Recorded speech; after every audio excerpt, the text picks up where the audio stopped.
എല്ലാവരും ഐക്യപ്പെട്ടു പോകണമെന്നാണ് ഞങ്ങളുടെ ആഗ്രഹം. ആരും തമ്മിൽ വഴക്കുണ്ടാവരുത്, സാമുദായികമായ സ്പർദ്ധ കേരളത്തിലുണ്ടാവരുത്, ഒരു സാമുദായികമായ ഐക്യം വേണം, മതസൗഹാർദ്ദം കേരളത്തിലുണ്ടാവണം. അതിന് ഏത് സ്റ്റെപ്പ് ആരെടുത്താലും ഞങ്ങളതിനെ പിന്തുണയ്ക്കും, നല്ല കാര്യമാണ്. പക്ഷെ ഇപ്പോൾ നടക്കുന്നത് എന്താണ്? നടക്കുന്നത് വ്യാപകമായ വിദ്വേഷ പ്രചരണമാണ് നടക്കുന്നത്. പണ്ട് സംഘപരിവാറായിരുന്നു അതിൻ്റെ മുൻപന്തിയിൽ നിന്നിരുന്നത്. മതപരമായ തർക്കങ്ങൾ ഉണ്ടാക്കുക, എന്നിട്ട് ഭിന്നിപ്പിക്കുക, ഭിന്നിപ്പിൽ നിന്ന് രാഷ്ട്രീയ മുതലെടുപ്പ് നടത്തി അതിൽ നിന്ന് അധികാരം പിടിച്ചെടുക്കുക. ഇതൊരു സംഘപരിവാർ തന്ത്രമാണ്. അതേ സംഘപരിവാർ തന്ത്രം ഇപ്പോൾ CPM കേരളത്തിൽ പയറ്റുകയാണ്. CPM സംഘപരിവാറിൻ്റെ അതേ വഴിയിൽ കൂടെ പോവുകയാണ്. അപ്പോൾ SNDP ജനറൽ സെക്രട്ടറിയോട് കുറിച്ചല്ല ഞാൻ തിരുവനന്തപുരത്ത് പ്രസംഗിച്ചത്. ഞാൻ തിരുവനന്തപുരത്ത് പിണറായി വിജയനെതിരായിട്ടാണ്, മുഖ്യമന്ത്രിക്കെതിരായിട്ടാണ് സംസാരിച്ചത്. മുഖ്യമന്ത്രിക്ക് മതേതരത്വത്തെക്കുറിച്ച് സംസാരിക്കാൻ ഒരു അവകാശമില്ല. AK ബാലൻ നടത്തിയ പ്രസ്താവന, ആ പ്രസ്താവന മതസ്പർദ്ധ ഉണ്ടാക്കാനുള്ള സംഘപരിവാർ രീതിയായിരുന്നു. അതിനെ പ്രൊട്ടക്റ്റ് ചെയ്ത് സംസാരിച്ചു. ME ഗോവിന്ദൻ തള്ളി പറഞ്ഞു അവരുടെ AK ബാലൻ്റെ പ്രസ്താവനയെ. പക്ഷെ പിണറായി വിജയൻ അതിനെ സംരക്ഷിച്ചു. അതായത് സംഘപരിവാറിൻ്റെ അതേ വഴിയിലാണ്. ഇപ്പോൾ സംഘപരിവാർ നേതാക്കൾ പറഞ്ഞിട്ടുണ്ട്, പറവൂരിൽ എന്നെ തോൽപ്പിക്കാൻ വേണ്ടിയിട്ട് BJP BDS സ്ഥാനാർത്ഥിയെ നിർത്തരുത്, അതായത് രണ്ടാമത് വരുന്ന LDF സ്ഥാനാർത്ഥിക്ക് പിന്തുണ കൊടുക്കണം, അങ്ങനെ എന്നെ തോൽപ്പിക്കണം. അത് BJPയുടെ ഒരാവശ്യമാണ്. അപ്പം മതപരമായ സ്പർദ്ധ, ആര് വർഗീയത സംസാരിച്ചാലും അവർക്കെതിരായി ഞങ്ങൾ നിലപാടെടുക്കും. അത് ന്യൂനപക്ഷ വർഗീയതയായാലും ഭൂരിപക്ഷ വർഗീയതയായാലും വർഗീയത പ്രചരിപ്പിച്ച് വിദ്വേഷ പ്രചരണം കേരളത്തിൽ ആര് നടത്തിയാലും അതിനെതിരായി കോൺഗ്രസും UDF നിലപാടെടുക്കും.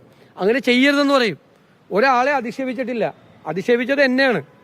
ഞാൻ എന്നിട്ട് തിരിച്ചൊരു മറുപടിയും പറഞ്ഞില്ല. ഇതിനു മുമ്പ് എന്നെക്കുറിച്ച് വളരെ മോശമായ വാക്കുകൾ പറഞ്ഞു, ഇന്നലെയും മോശമായിട്ട് വാക്ക് പറഞ്ഞു. ഇപ്പം ഞാനെന്താണെന്ന് മറുപടി പറഞ്ഞത്?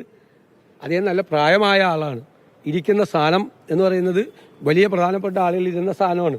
അങ്ങനെ ഒരാളെക്കുറിച്ച് മോശമായൊരു വാക്ക് പോലും ഞാൻ പറയില്ല എന്ന് പറഞ്ഞത്. ഞാൻ പറഞ്ഞിട്ടില്ല. ഞാൻ പറഞ്ഞത്, അദ്ദേഹം പറഞ്ഞത് ഗുരുനിന്ദയാണ്. ശ്രീനാരായണ ഗുരുദേവൻ എന്തു പറയരുതെന്ന് പറഞ്ഞു, അത് അദ്ദേഹം പറഞ്ഞു. അങ്ങനെ പറയരുത്. ഈ BJP CPMൻ്റെ ഒരു രാഷ്ട്രീയ തന്ത്രമുണ്ട്. ഏത്? ഈ വർഗീയത ഉണ്ടാക്കി ഭിന്നിപ്പുണ്ടാക്കാൻ വേണ്ടിയിട്ടുള്ള രാഷ്ട്രീയ തന്ത്രം. അതിൻ്റെ ഉപകരണമായി അദ്ദേഹം മാറരുത് എന്ന് പറഞ്ഞാൽ അത് ഇനിയും പറയും.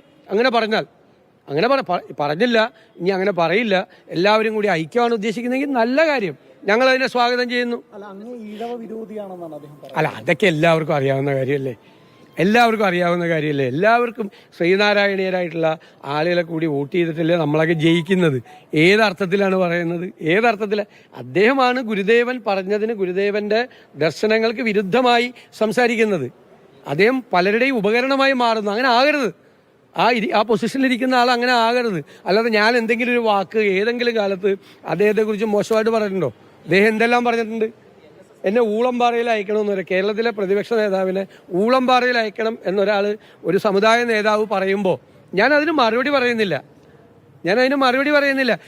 അപ്പോൾ ആരാണ് പറയുന്നത്? ഞാനാണോ പറഞ്ഞത്? ഞാൻ ഒരക്ഷരം അദ്ദേഹത്തെക്കുറിച്ച് മാത്രമല്ല, ഒരു സമുദായ നേതാക്കളെക്കുറിച്ചും മോശമായിട്ടോ വ്യക്തിപരമായിട്ടോ രാഷ്ട്രീയ നേതാക്കളെക്കുറിച്ചോ പറയാറില്ല.